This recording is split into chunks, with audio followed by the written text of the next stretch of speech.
What questions should someone ask their spouse to make sure you're on the same page? Let's start talking about that desired future and be in agreement on that. If we got our desired future laid out in HD, high definition, we can see the sweat beads on it, we can see the hair color on it, we know exactly what winning looks like. It'll change, but for today, we're in agreement that that's where we want to go. Then we can start reverse engineering together. What sacrifices have we got to make? What must be true that's not true today? What price do we have to pay to get there? When we started this business, I had just gone broke a couple years before. We had nothing. I made $130,000 flipping real estate the year I started this. And it was 3 years after I'd gone bankrupt. And I really wasn't flipping it. I was just tying it up and selling the position, selling the contracts. And I did the numbers, and I said, Sharon, we sat down and looked at it, and she said, this stuff that you're teaching at church, this financial peace stuff, this is really helping people. And we need to talk about it. Okay, so we're praying about it. I'm like, okay, I think God is telling us to go just do that and not do real estate anymore. But if we do, the best I can figure, selling a few books and a few speeches and having a little class, I might make $62,000. Here's the numbers. Here's how I get there, which is half of what I made the year before. I got little babies and a wife who's just gone through a bankruptcy. And we're looking at this, and I said, do you think we ought to do that? And she said, I think we're supposed to do that. I said, you really think we're supposed to take a pay cut in half? This is the weirdest, stupid conversation. She says, not a pay cut in half. It's a step. It's what we must do to get to where. And she said, can you imagine how many people are in debt? If we helped a few million of them, how much that 62,000 would change? And we talked about it. We said, okay, but you know what this means? It means I got 16-hour days for the next 2 years. You're going to be a single mom who's just gone through bankruptcy. I'll be here, but I ain't going to be here. I mean, I'm going to be on the road talking books. I'm going to be talking to radio stations to get them to put me on. I'm going to be in a ballroom speaking somewhere.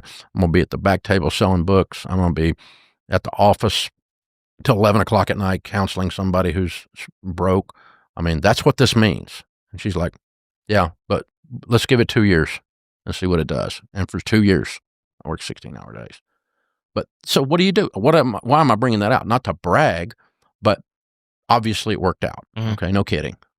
Life's good, right? But we laid out the desired future where we want to be 10 years from now, but here's the price that must be paid to get there, and only then together could we do that. If she had been at home going, we need work-life balance. I'm here with these little kids all day long by myself. And what are we doing? Financial peace, my butt. If that had been the routine, which she never said a single word like that at all, to her credit. I mean, she's a freaking warrior. And she'd send me out the door with lashes on my back. Get out there, and so quite the opposite. So, but if we weren't joined at the hip on this, if we weren't aligned on the price that must be paid to get to the desired future, we couldn't have done it. We couldn't have done it. And so people say, well, what about Sharon Ramsey? Sharon Ramsey's the hero of the story, the whole story, because unlike most of the people that I know, I have not had to deal with a high maintenance spouse who's always driving the train off the tracks the whole time I'm over here trying to work. Instead, it was quite the opposite. It's like we're pulling together, and anyone that says or does anything about this place, you don't want her in your life. Now, what would you do if she were not as supportive? And what would you do in the case where we'd she have says, to talk about it until we got aligned to where we both are in agreement. We both have to believe that the price we're paying. And if we don't, we can't do it. And so we have a saying in our house today is, when in doubt, we don't. So like if we had a generosity thing, a substantial one come across our plate the other day that we were looking at, we met with the people and I'm like, yeah, this looks great. I think, and she's like, I don't know. I don't know.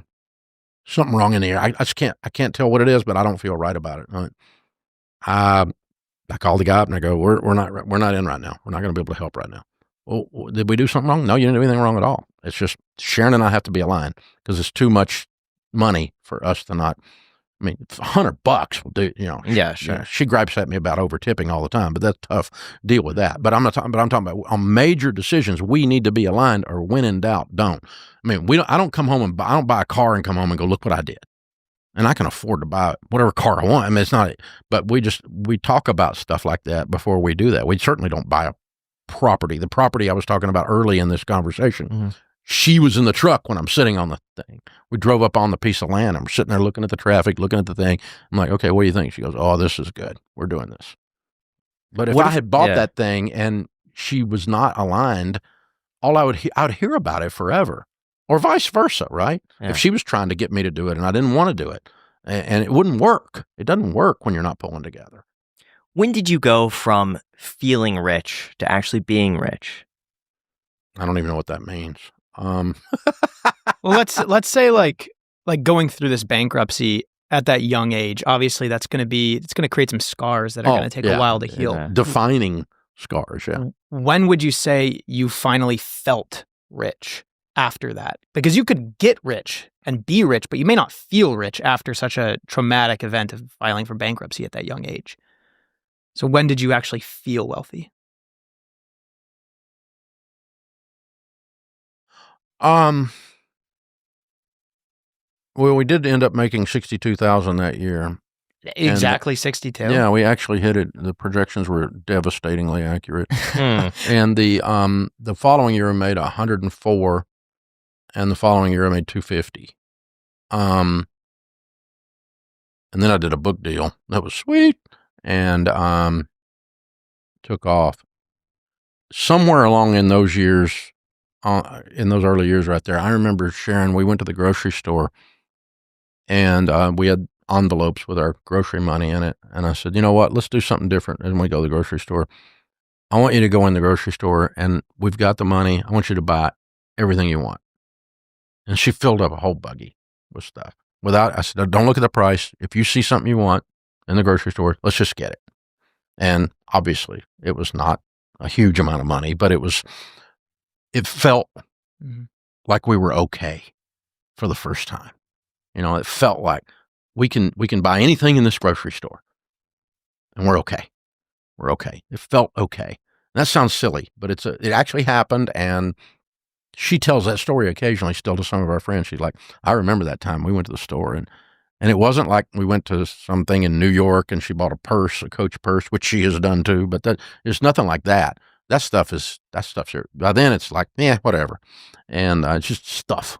But yeah, going to the grocery store when we had been worried about feeding our family and the lights and water had been cut off at the house when we went broke. I mean, and just like a handful of years later, here we are, and we can go into that same grocery store where we were counting coupons and doing every little thing, and we could just buy a basket of groceries, anything we wanted. It felt like we were okay. If you've ever been denied a car loan, credit card, or even an apartment because of what's on your credit report, you are not alone. Most people don't even know what's hurting their credit score, let alone how to fix it. That is exactly where our sponsor Dispute Beast comes in. It's an AI-powered platform that helps you find and remove outdated or inaccurate items from your credit report fast. We're talking things like late payments, old accounts and collections, or even accounts that don't belong to you. Not to mention, how it works is super easy. You connect your credit report, and Dispute Beast scans it for negative marks that could be dragging down your score. Then it generates custom dispute letters tailored for your situation, no templates and no guesswork. You could choose to just download the data and send it to the agencies yourself, or you can use their built-in mail service where they will literally handle everything for you. It's honestly just really clean and simple to use, and it's built by experts. So if you're ready to take back control of your credit, go to disputebeast.com/ICH today. There's also a link down below in the description, disputebeast.com/ICH. Guys, they will literally handle everything for you. If you're dissatisfied with your credit, they will do all of the research, let you know what's going wrong, and they will fight for you. disputebeast.com/ICH. Thank you so much to Dispute Beast for sponsoring this clip.